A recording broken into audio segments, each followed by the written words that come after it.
Kuna vitu ambavyo vinaendelea kwenye mpira wa miguu na nje ya mpira wa miguu ambavyo mara nyingi nadhani hauhitaji kutumia hisia sana kuvijadili, unahitaji kutumia utaalamu zaidi. Na hapa panaitwa Kanyasi Digital, eneo ambalo nitakupa ufafanuzi wa kina kuhusu swala la uwanja wa Young Africans na umiliki wake, kwa sababu nadhani iko complicated kidogo. Kwa nini nakwambia hivyo? Kwa sababu mbele ya waandishi wa habari Engineer Els alizungumza jambo moja la kimsingi ambalo nadhani kila moja anahitaji kulitilia malani.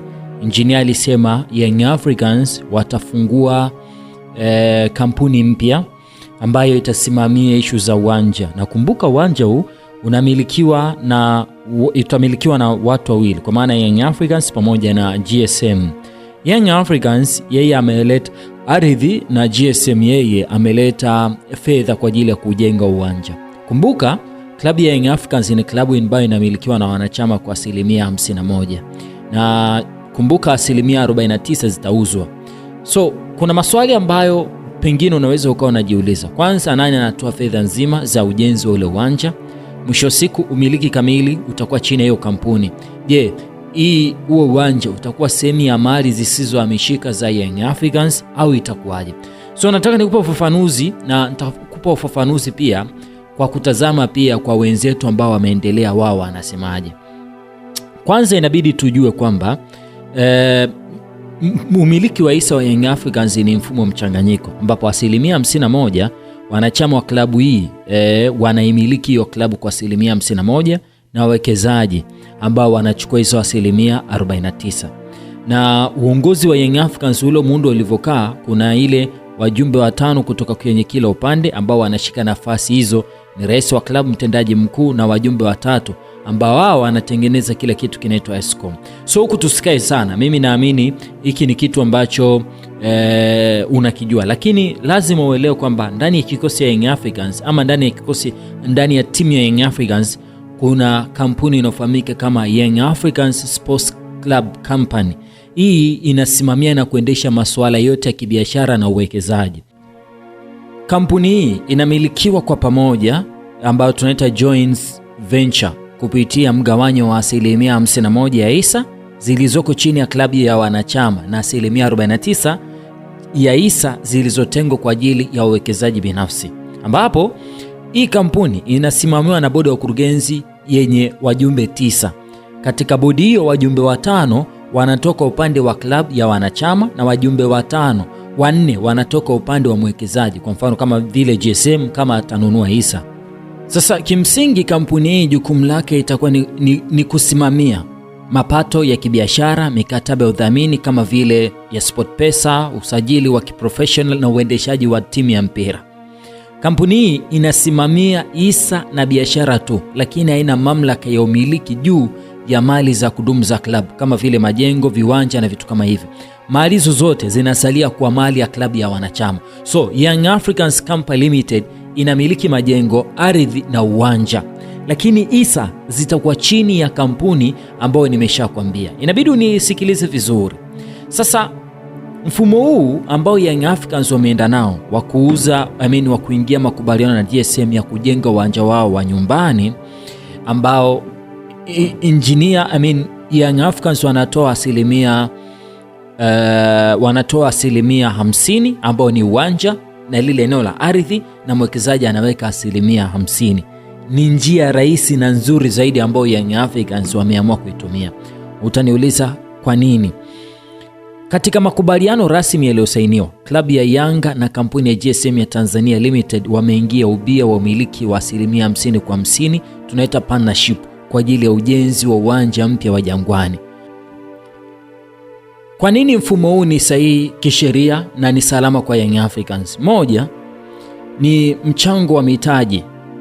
Kisheria mbia hahitaji kutoa fedha taslimu peke yake ili kumiliki hisa. Yanga inatoa ardhi, eneo la uwanja kama mtaji wake, na GSM anatoa fedha za ujenzi zote. Thamani ya ardhi na thamani ya ujenzi zimeainishwa kisheria na kuunda uwiano wa 50% kwa 50. Mara baada ya hapo ndo tunarudi kwenye ile hoja ambayo engineer ameitoa ya kwamba watajenga kampuni. So watajenga uundaji wa kampuni maalum, SPV, Special Purpose Vehicle.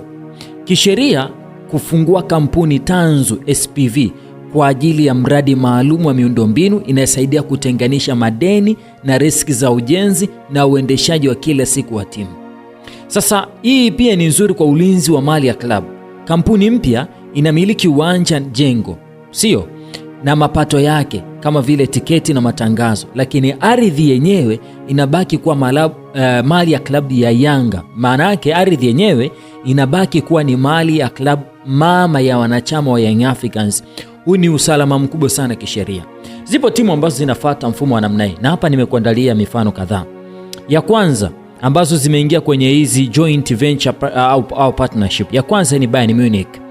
Allianz Arena, mwanzoni uwanja huu ulijengwa kupitia kampuni za ushirikiano, joint venture ya 50% na kati ya klabu ya Bayern Munich na majirani zao TSV 1860 Munich. Baadaye Munich walikuja kununua hisa zote 100 baada ya 1860 Munich kupata mgogoro wa kifedha na mwisho siku wakashuka.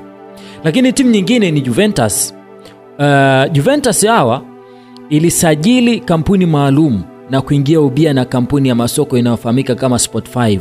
Sport5 walichangia sehemu kubwa ya fedha za ujenzi na badala yake wakapewa haki ya kisheria ya kuuza jina la uwanja, naming right, na kumiliki asilimia fulani ya mapato ya kibiashara kwa miaka 12, huku klabu ikibaki na umiliki wa uwanja milele. Arsenal ya Uingereza, Emirates Stadium. Arsenal wao walifungua kampuni tanzu inaitwa Ashburton Grove Properties ili kusimamia ujenzi. Ili kupata fedha, walitumia mfumo wa ubia wa kibiashara wa muda mrefu, partnership, na kampuni ya Emirates, ambapo shirika hilo la ndege lilitoa kiasi kikubwa cha fedha zilizosaidia ujenzi mkubwa sana wa uwanja ule. Wakapewa haki ya jina la uwanja na udhamini wa jezi.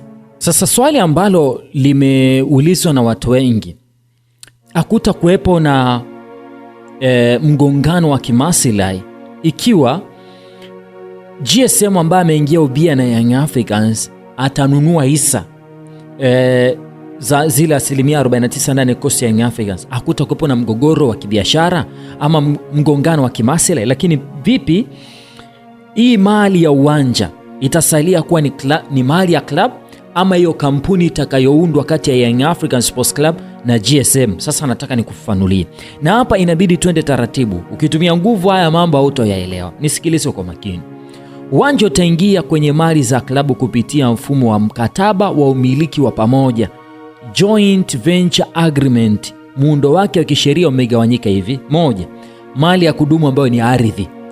Ardhi ya eneo la uwanja inabaki 100% kwa mali ya klabu ya wanachama, kwa maana ya Young African Sports Club, sio hata ile kampuni inayosimamia hisa nilokuambia mwanzoni. Na ndio maana nikaanza mwanzoni ili uweze kunielewa, kwa kuwa club ndio inaumiliki hati ya ardhi hiyo, sio kama unanielewa. Jambo la pili, mali ya uwekezaji, jengo, uwanja wenyewe, miundombinu, majengo na viti, utamilikiwa na kampuni tanzu maalum, Special Purpose Vehicle SPV, itakayofunguliwa kwa ushirikiano wa 50% kati ya Yanga na GSM. Kwa ule uwanja wenyewe, viti, sui maduka, hivi ndio vitakavyomilikiwa na ile kampuni itakayoundwa kati ya GSM na Yanga kwa ajili ya umiliki wa uwanja. Sio hapa kana ileweka vizuri. Jambo la tatu, kuingia kwenye vitabu vya hesabu. Katika vitabu vya club, thamani ya uwanja huo itaandikwa kama uwekezaji kwenye kampuni ya uwanja, investment in joint venture. Klabu itakuwa inatambua 50% ya thamani yote ya mradi na 50% ya faida itakayotokana na tiketi, matangazo, ukodishaji wa uwanja, ndio itakuwa ni mali ya Young Africans.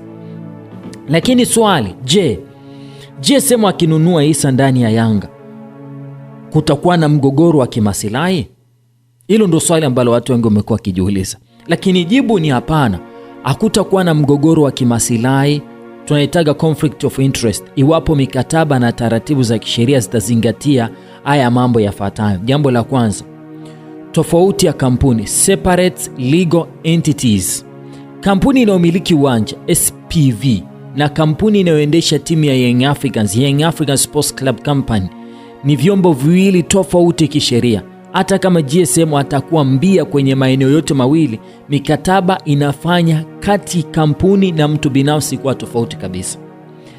Jambo la pili, sheria ya uhusiano wa vyama, related party transaction. Kisheria, GSM akinunua hisa 49% za Yanga na wakati huo akiwa mmiliki mwenza wa uwanja, miamala yote itakayohusiana na timu kutumia uwanja huo kama vile kodi ya uwanja, asilimia za viingilio, lazima ipitishwe na bodi ya wakurugenzi wa Yanga, ambapo wanachama wanakura turufu ya 51%. Hii inazuia GSM kujipangia bei inayoiumiza club, si ndio? So kuna mifano ya baadhi ya vilabu ambavyo vimefanya hivyo. Kwa mfano, Arsenal na Emirates kupitia kwa Stan, yeye ni bilionea wa kikosi cha Arsenal.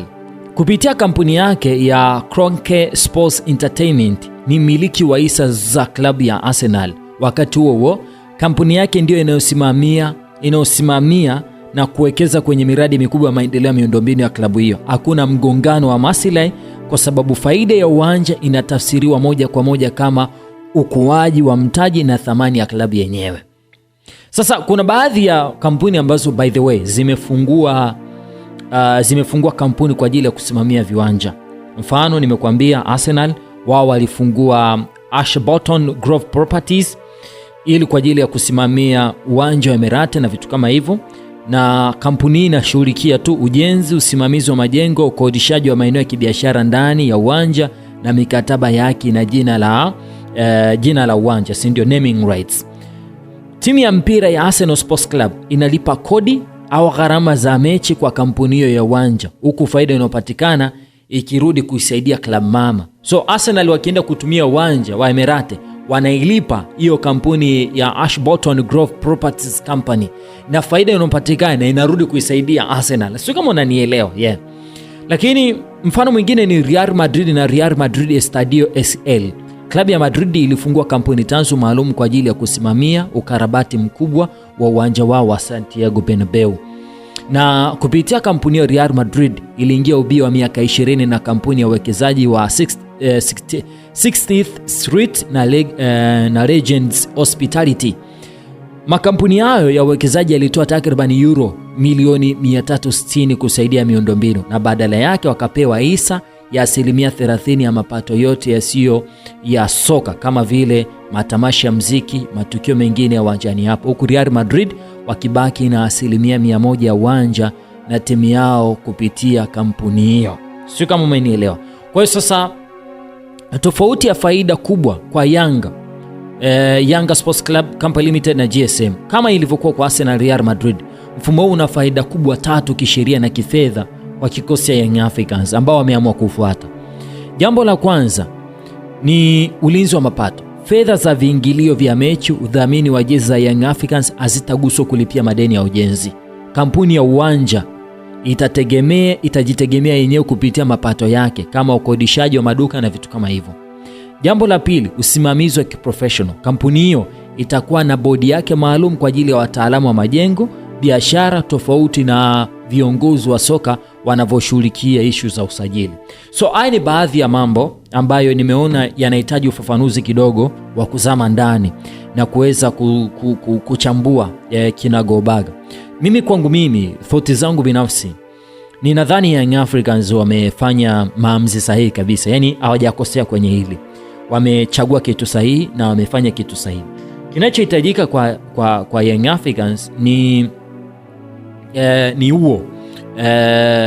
Kwa sababu ni eneo ambalo of course lina mradi mwingine wa uendeshaji na uendelezaji. Wanahitaji tu kuendelea kusimamia na kuishi professionalism na kuwa na mikataba mizuri, na wanahitaji kuwafafanulia mashabiki wa Young Africans kinagobaga jinsi ambavyo mifumo inavyofanya kazi, kwa sababu wasipofanya hivyo watajiweka kwenye mazingira ya kuja kulaumiwa baadaye na watu ambao hawakuja kuelewa, na kutakuwa na taarifa nyingi za kupotosha kuhusu huu bia. So Young Africans wasipokuwa makini, hii inaweza ikawapoteza baadaye. Nitakuja nikupe uchambuzi wa kiufundi kwa sababu uwanja utatumia takriban miezi 18 mpaka 24 wa ujenzi, almost miaka miwili. mpaka uje ukamilike. Je, ni stage zipi ambazo Young Africans watazipitia, na kwa mujibu wa wataalamu wanashauri eneo lile ambalo linajaa maji kama la Jangwani liwe na ujenzi wa namna gani? Nitakuja kujadili hili kwenye episode inayofuata, lakini kama utakuwa na swali lolote kuhusu episode usiache kuniandikia hapo chini. Asante, bye bye.